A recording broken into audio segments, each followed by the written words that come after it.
Welcome to a Harsh Reality broadcast on the 25th of April 2013.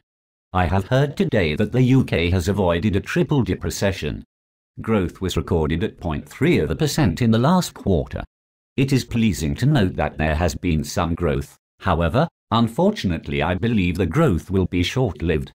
Before I give my account on how I see the economic position shaping up, I would like to put forward my observation on human behavior. Most people in the Western economies do not understand the monetary system, and to be honest, they don't care. I certainly don't blame them for not caring, and that's because during their lifetime, they have been fortunate to live in relatively stable times. The ignorance is bliss mentality suits most people, and to be honest, why not be blissfully ignorant?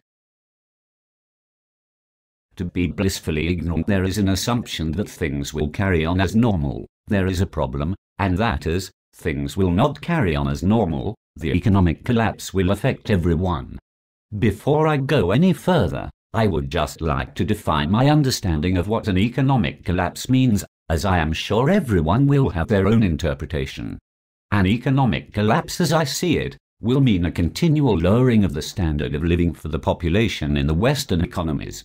Also, I see our freedoms restricted, as we will be prepared to sacrifice our freedoms for security. I try to keep an open mind because it could be very easy to be sucked into the conspiracy theory.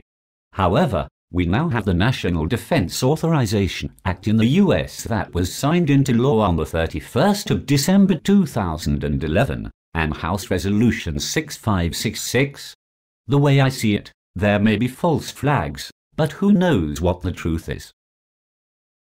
Another sign of the economic collapse will be unstable work patterns, effectively known as zero-hour contracts. The conditions of service will be significantly eroded.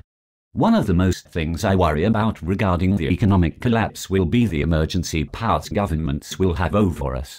I am seriously worried about this, because any draconian measures will be under the umbrella of national security. I have no doubt in my mind at all that governments will attempt to confiscate our wealth one way or another. I have decided to diversify my assets, and my portfolio has a significant holding of precious metals. I know that governments will even try to confiscate the precious metals, but I believe it will be harder to do when compared to raiding a bank account. In the economic collapse scenario, I do not see a Mad Max future. I see a population that are effectively wage slaves. I see a return to Victorian Britain, where the masses are subservient to the ruling elite. In the UK, life is continuing as normal. The mainstream media is praising the service sector and the financial sector, pointing out that there is strong growth. They seem to ignore the dreadful position of our manufacturing and construction sector. Anyone that understands the truly awful fundamentals have already realized that there is a Great Depression ahead. Unfortunately, the majority of the population have no idea of the awful problems ahead, and that's because they make no effort at all to research Western economic financial models. Instead, the majority of the population are dumbed down by so-called reality programs.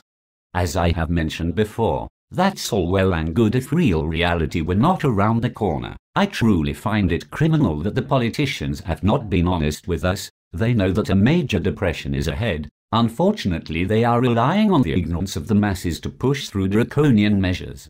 I did a video on the 4th of March 2013 called "The Magical Illusion Has Been Exposed. Welcome to Reality." If you have not seen it, feel free to watch it. In a nutshell, a population can be easily manipulated by the ruling elite. However, if you are a critical thinker, the alternative media can give you a different viewpoint, and that gives you the opportunity to make a more informed decision on world events. In conclusion, I still believe the fundamentals are truly awful and the UK will enter a triple-dip recession within a year. In reality, I think the UK is in a depression. The Conservative Party need to continue with their deficit reduction program and hold their nerve despite a cut on their rating by Fitch. At least an attempt to cut the deficit will stop the debt ballooning. The US, unfortunately, needs to face reality, and that means austerity now to prevent untold poverty down the line. Quantitative easing at $85 billion per month is providing some growth, but at a dreadful cost, and that is too much debt further down the road. It will take a very brave politician to tell it as it is and take decisive action. Gold is starting to rise again, and it currently stands at $1,465 per ounce.